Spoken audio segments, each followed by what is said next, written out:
Hello everyone, welcome to part 3 of our 4-part graphing series. I'm Kev, this is Ev, and everyone already knows and loves Walter. We have a great one for y'all today. We are going to learn how to find the slope and y-intercept from a graph. If you're joining us today, you probably have a test coming up or an assignment due soon. While we can't guarantee you'll have fun, give us 5 minutes and we promise you'll be happy because you'll learn how to find the slope and y-intercept on a graph the fast and easy way.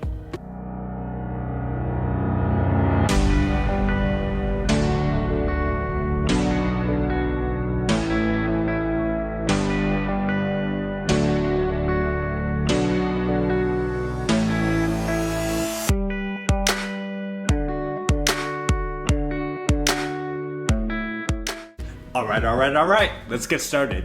We're covering 2 parts today, slope and y-intercept. I'll be going over finding the y-intercept because it's way simpler, and Ev can cover slope for you after.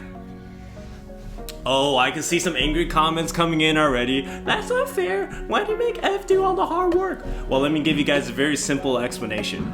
I'm the boss and I get to tell my employees what to do.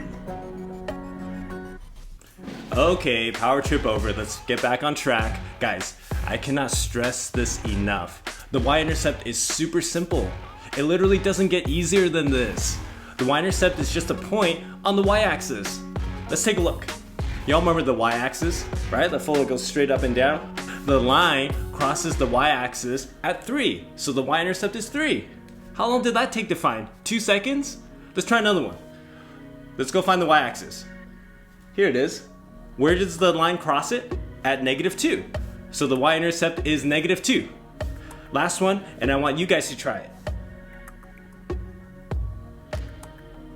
Did you get 5 for the y-intercept? Of course you did. Alright, I think Ev is giving me clear signals to GTFO so she can learn you some slope. I'm going to make this real easy for y'all. Always move right when finding the slope. Remember that, move right. If you move to the left, you're wrong. Pick any point on the graph to start and pick another point to the right of it.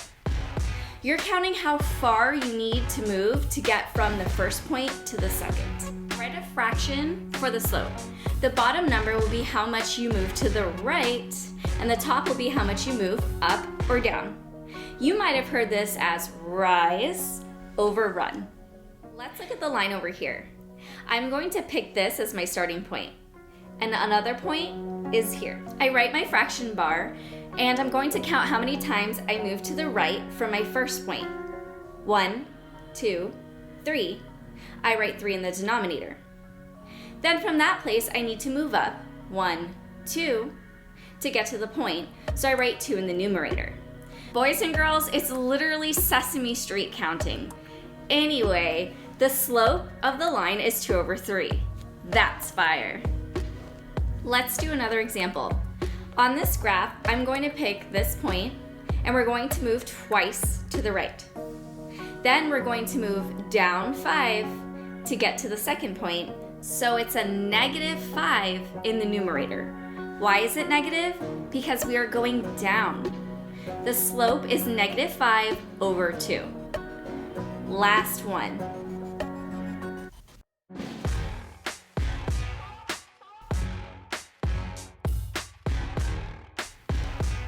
Did you get 4/3 for the slope? Yeah, you did. All right, here are a few examples for you to try.